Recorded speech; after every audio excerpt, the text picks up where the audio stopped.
Hoy vamos a analizar una historia que es, la verdad, una lección bastante dura. Es sobre cómo el prejuicio, ese impulso de juzgar sin saber, puede transformar una simple mentira en la chispa que enciende una guerra. Vamos a ver un caso de acusaciones falsas, de desesperación y sobre todo de las consecuencias catastróficas de sacar conclusiones apresuradas. Y esta es la pregunta del millón, la que vamos a intentar responder. ¿Cómo es posible? ¿Cómo las acciones de un grupito de personas marginadas pueden llevar a dos naciones enteras al borde de la aniquilación total? Suena increíble, pero pasó. Vamos a ver cómo. Bueno, todo arranca con un crimen. Uno solo, aislado, en medio del desierto. Pero para entender de verdad cómo este acto desató un caos tan grande, primero tenemos que saber quiénes fueron los responsables. Pensemos en un grupo de hombres, desesperados, escondidos, y cuya situación estaba a punto de explotar. Imaginen la escena. Su rey, Noé, muere, y estos sacerdotes tienen que huir para salvar sus vidas. Se convierten en fugitivos, sin hogar, sin nada. Su única manera de comer, de sobrevivir, era robar. Y aunque no eran muchos, su nivel de desesperación los hacía increíblemente peligrosos, totalmente impredecibles. Y claro, esa bomba de tiempo finalmente explotó.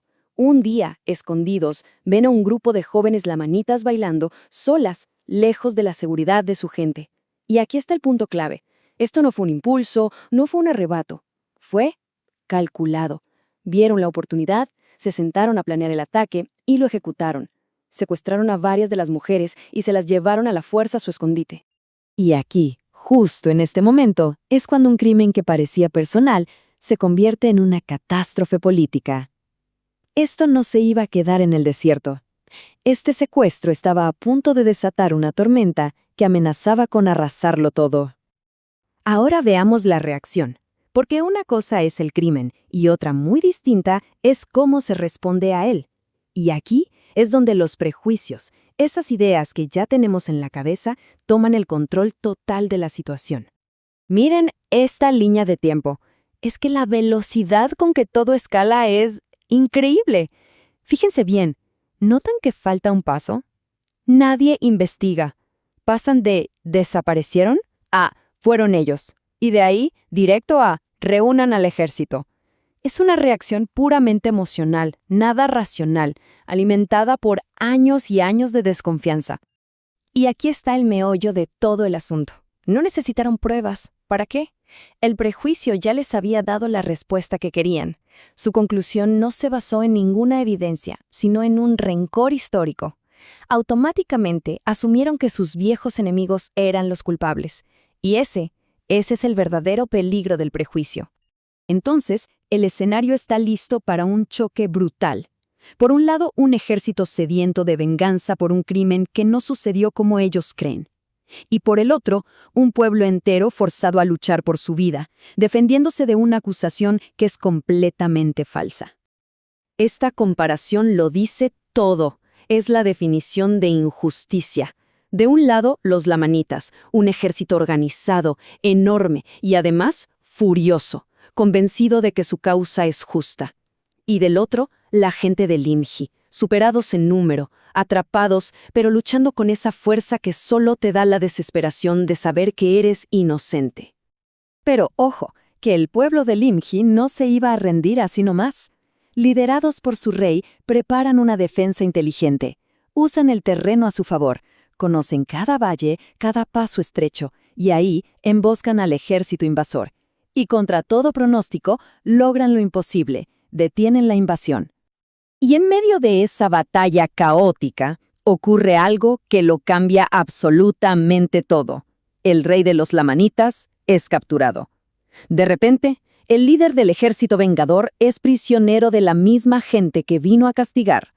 Bien, llegamos al clímax de la historia, a ese momento de confrontación donde, por primera vez, alguien va a usar la razón en vez de la ira, y el misterio por fin va a empezar a resolverse. Limhi se encuentra cara a cara con el rey capturado y le hace la pregunta más lógica del mundo. Es que no tiene sentido. Su gente ya vivía bajo el control lamanita, pagando tributo. ¿Por qué atacarlos de esa manera? Pero la respuesta del rey lamanita lo deja claro. Él está absolutamente convencido. Para él no hay debate, no hay duda. Su gente es la víctima y el pueblo de Limji el culpable. Es como si estuvieran en dos conversaciones completamente diferentes. La tensión es palpable.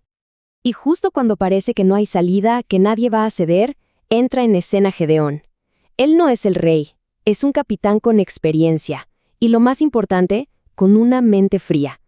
Y resulta ser la única persona capaz de ver más allá de la rabia del momento para encontrar la verdad. Lo que hace Gedeón es muy simple, usa la lógica. A ver, punto 1. Razona que su gente no tenía ningún motivo para provocar a los lamanitas, sería un suicidio.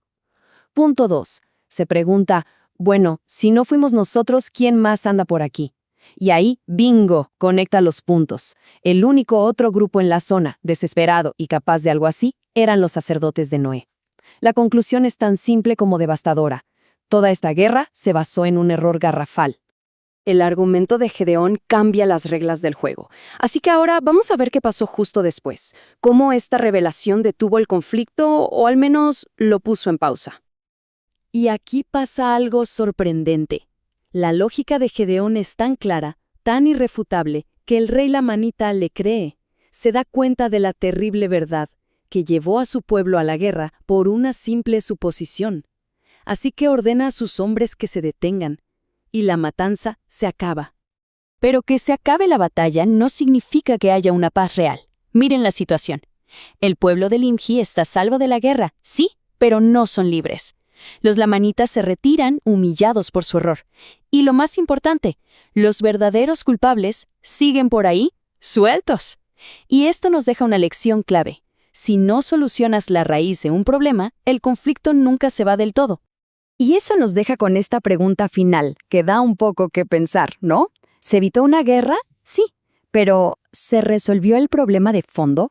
Porque cuando la causa de un conflicto sigue ahí, latente, cualquier paz que se consiga podría ser en realidad solo una breve pausa antes de la siguiente crisis.